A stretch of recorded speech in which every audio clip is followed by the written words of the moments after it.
GRP constable सौम्य रंजन जो मृत्यु घटना प्रत्येक जगार चर्चार विषय पलटि आउ तापाई बोली पुलिस आज सबु जगार लज्जित होइछे।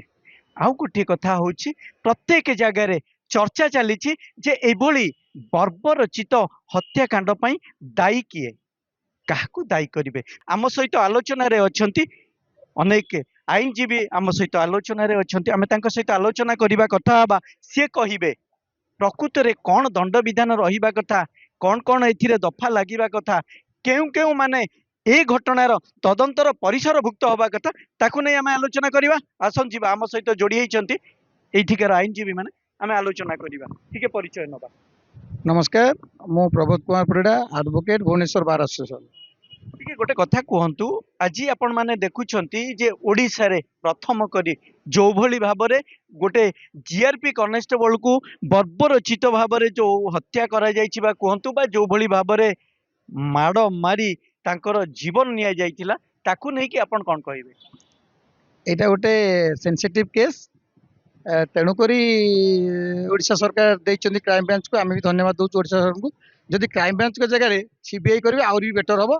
किंतु गोटे कथा मु एठी कहबी वर्तमान गोइंग ऑन होची इन्वेस्टिगेशन इज गोइंग ऑन ता माने इन्वेस्टिगेशन शुड बी प्रॉपर।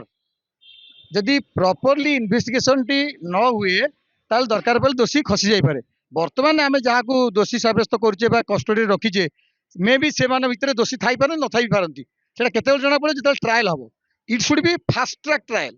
एटा जते त्वरित न्याय दिया जिवो एटा एग्जांपल एरी हबा जेतु समस्त के मन रे अछि ए केस टी तेणु जेते जल्दी यार न्याय बा विचार प्रक्रिया हबो लोक तार न्यायटा पाइले जो जुडिशियरी ऊपर माने न्याय ऊपर ता निर्भर रही भरोसा रहिबो। मु सेही परिप्रेक्षी रे कहबी एइथिरे प्रोसिक्यूशन रे वर्तमान होची vital role.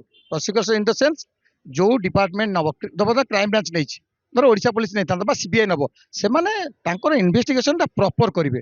Proper in the sense जोते बेले डिफेंस ताको फाटाल करि परिबोनी कोर्ट रे जो ट्रायल हबो समस्त जो दस्तावेज जो प्रमाण पत्र समस्त थिबो एविडेंस पई काना पुलिस अरेस्ट करूची एविडेंस किंतु कोर्ट रे होची कहा ऊपर होची आईओ रो इन्वेस्टिगेशन ता जदि प्रॉपर थिबो तार प्रोसिक्यूशन को से सपोर्ट करे कोरबोरेट करे केस रो स्टोरी की। तार माने कोन आ गोटे जिनस हम कहि दी पब्लिक को वर्तमान बीएनएसएस रे ए जो सोशल मीडिया को लीगलाइज कर दिया जायछि। जहाँ रेकर्डिंग आपण देखुचंदी इट इज ट्रू जो टैंपरिंग करी ए सब कथा नु केना सेटा ट्रू सेटा मते पुलिस सीज करिवो पुलिस को मते सेटा लीगलाइज कर दिया जायछि। आगु एटा नथिला लॉ रे एटा नथिला त पेन ड्राइव रे सेटा भी सबमिट करियो पुलिस चार्जशीट भीतर एटा गोटे पार्ट एवं से रेकर्डिंग रु जे पुलिस ऑफिसर प्रेजेंस रे एटा केमती होउची तार कहार केते इन्वॉल्वमेंट अछि। चार जण पुलिस अछंती कि समस्त समान इन्वॉल्वमेंट नाही समस्त समान दोषी नहोती हुए तो ता भीतर जणे के कहूची नहीं नहीं थाउ थाउ रुह रुह पब्लिक न मानि पारथांती बुझ पारछन तो। तेणु कहार केते इन्वॉल्वमेंट अछि सेटा पुलिस तार 161 रेकॉर्ड करिवो काहाकू 164 करिवो।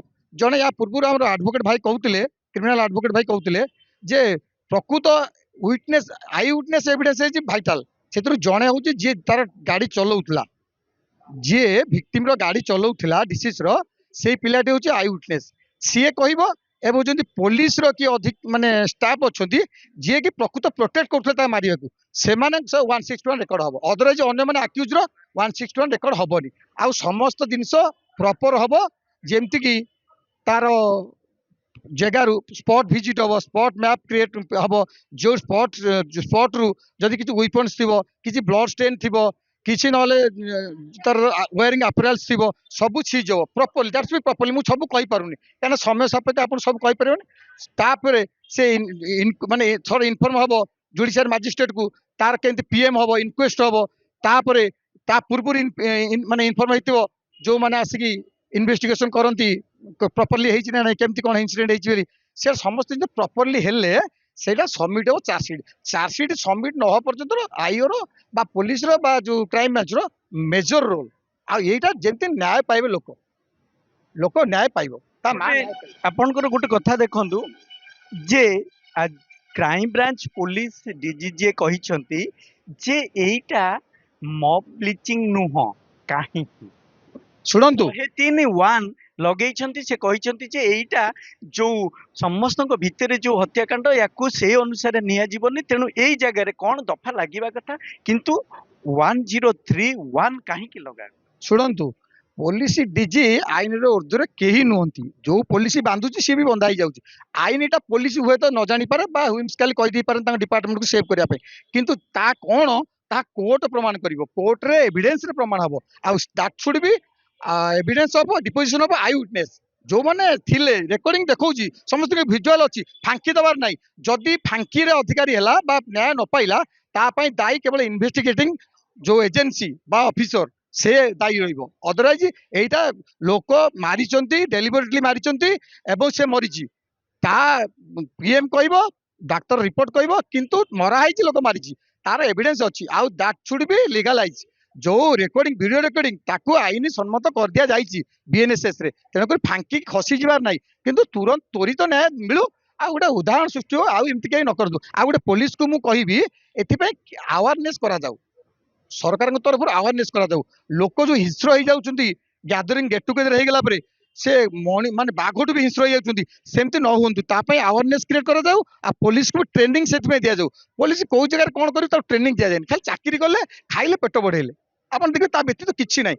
ଖାଲି ମାନେ କେମିତି ସାଲିସ ସାଲିସ ଚାଲିଛି, ପଲିଟିକାଲ ସାଲିସ। ନା ନା, ପୋଲିସର ସେଇଟା ରୋଲ ନୁହଁ। Police should be proper impartial. ନିଆଁଟା ଆସୁଛି ପୋଲିସ ଷ୍ଟେସନରୁ, ତାପରେ କୋର୍ଟରେ ପହଞ୍ଚୁ। ଆପଣ ଯଦି ଚାହିଁବେ, ପୋଲିସ ଚାହିଁବ, ଲୋକକୁ ଛାଡି ଦେଇ ଫସେଇ ଦେଇପାରିବ। ସେଇଥିପାଇଁ ଏଇ ଲାଗିଛି କି ଏଇ 103(1) ଦଫାଟା ଯୋଉଟା ଲାଗିଛି, ସେଇଥିପାଇଁ ଲାଗିଛି। ନା, ଦ୍ୟାଟ୍ ସୁଡ୍ ବି ଆମେଣ୍ଡେଡ୍। ସେ ପ୍ରପର ଇନଭେଷ୍ଟିଗେସନ ହେଲେ ସତଟା ବି ଆଇଓ ଟର୍ନ କରିପାରିବ, ଯୋଉଟା କୋର୍ଟ ବି କଂଗ୍ରେସ ନେବେ ନା। ସବୁ କୋର୍ଟ ଏବଂ ପୋଲିସର ଏଇ ଯୋଉ ଇନଭେଷ୍ଟିଗେସନ ଚାଲିଛି, ସେଟା ଏଣ୍ଡ ହେଇନି, ତା ପାଇଁ ଟାଇମ ଅଛି ନା। 90 ଡେଜରୁ 120 ଡେଜ ଅଛି ଇନଭେଷ୍ଟିଗେସନ। ଦିନରେ ସରିଯାଆନ୍ତା। ଆପଣ ଇନଭେଷ୍ଟିଗେସନ ଯଦି ପ୍ରପର ହେଲା, ଯେତିକି ଦୋଷୀ ଥିବେ ସମସ୍ତେ ଦଣ୍ଡ ପାଇବେ ଏ କେସରେ। ସେଇ ଯୋଉ କେସରେ ଯିଏ ଥିଲା ତା ସାଙ୍ଗରେ ଯାଉଥିଲା, ସିଏ ଗୋଟେ କଥା, ତାକୁ ସମସ୍ତେ ମାରିବା ପାଇଁ, ଭିଡିଓରେ ଅଛି, ସମସ୍ତେ ମାରିବା ପାଇଁ ଯାଉଛନ୍ତି, ସେଇଠି ଗୋଟେ ଅନ୍ୟମାନେ ହସୁଛନ୍ତି, ମାରିବା ପାଇଁ ତାକୁ ଯାଉଛନ୍ତି, ରହି ଯାଉଛନ୍ତି। କିଛି ମୁହୂର୍ତ୍ତ ପରେ ସିଏ ସେଇମାନଙ୍କୁ ନେଇକି ଯୋଉ ଜାଗାରେ ସୌମ୍ୟ ପଡିଥିଲା, ସେଇଠି ସିଏ ଯାଇକି ପୁଣି ସେମାନଙ୍କ ସହିତ ସାମିଲ ହେଇକି ତାର ସେଇ ଯୋଉ ଘଟଣାରେ ସିଏ ପୁଣି ସାମିଲ ହଉଛି। ତାହେଲେ କୋଉଠି ନା କୋଉଠି କାହାର ଏମାନଙ୍କର ମୋବାଇଲ ତଦନ୍ତ ପରିସରଭୁକ୍ତ କରିବା କଥା କି ଏମାନଙ୍କୁ ତଦନ୍ତ ଶୁଣନ୍ତୁ, ପରିସରଭୁକ୍ତ? ଯୋଉମାନେ ଆଇ ୱିଟନେସ୍ ଅଛନ୍ତି, ଯୋଉମାନେ ସିଏସ୍ ୱିଟନେସ୍, ଚାର୍ଜସିଟ୍ ୱିଟନେସ୍ ହେବେ, ସେଇଥିରେ ସିଏ ହଉଛି ଫାଷ୍ଟ ଆଇ ୱିଟନେସ୍, ଯିଏକି ଭିକ୍ଟିମର। ଭିକ୍ଟିମ ଜଣେ ଲେମ୍ୟାନ୍ ନୁହଁ, victim is a police officer. ସିଏ ବି କନେଷ୍ଟବଳ, କନେଷ୍ଟବଳ ଯେ ପୋଲିସ। ତେଣୁକରି ସେ ଜିଆରପି ହଉ କି ଯୋଉ ପୋଲିସ ହଉ, ସିଏ ତାକୁ କୋଅପରେଟ୍ କରିବେ ସେମାନେ।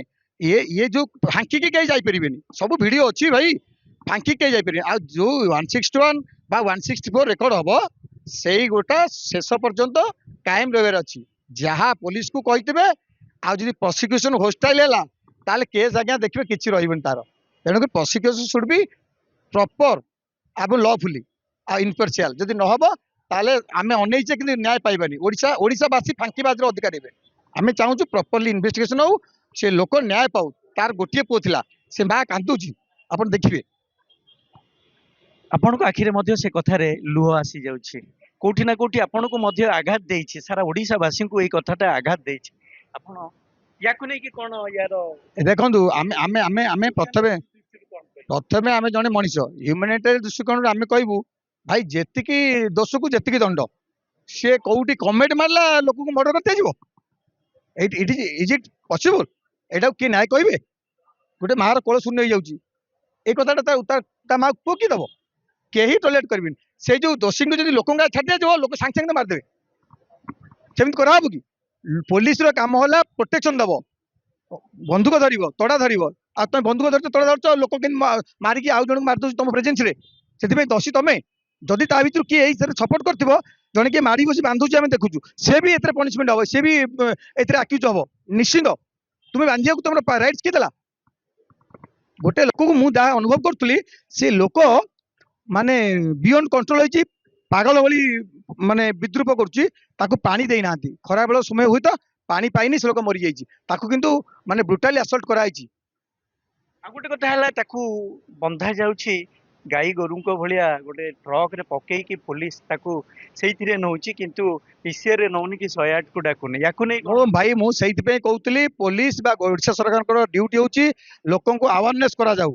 लोक मैंने हिंस्र हो गले से पशुटू बलि बाघ बालटू भी यहीटा देखा ये मिली गोटे लोकटा मनीषटा गोटे गाई गोरु जीवजंतु भी बोहिकी नबार ना व्यवस्था ना भी आम्बुलांस अच्छी किंतु आप गोटे तड़ा पुरे गोड़ हाथ बांधी এইটা তো এক্সাম্পল এটা ইন্টারন্যাশনাল নিউজ হয়েছে এটা ভাই এমতি কেবে হুয়েনি আম ওড়িশার কেবে হুয়েনি শান্তিপ্রিয় রাজ্য ভাই জগন্নাথ দেশ ଆପଣ କେବେ ଆମର ଜଗନ୍ନାଥଙ୍କର ବାନା ନିନ୍ଦା କରନ୍ତୁ ନାହିଁ କେବେ ବି କେହି ଟୋଲେଟ୍ କରିବେନି ଆଜ ଏ ଲେ ମ୍ୟାନ୍ ଆଜ ଏ ହ୍ୟୁମାନ୍ ବିଂ। ଭୁବନେଶ୍ୱରରୁ ରାଜାଙ୍କ ରିପୋର୍ଟ କେ ନ୍ୟୁଜ୍ ଓଡ଼ିଶା।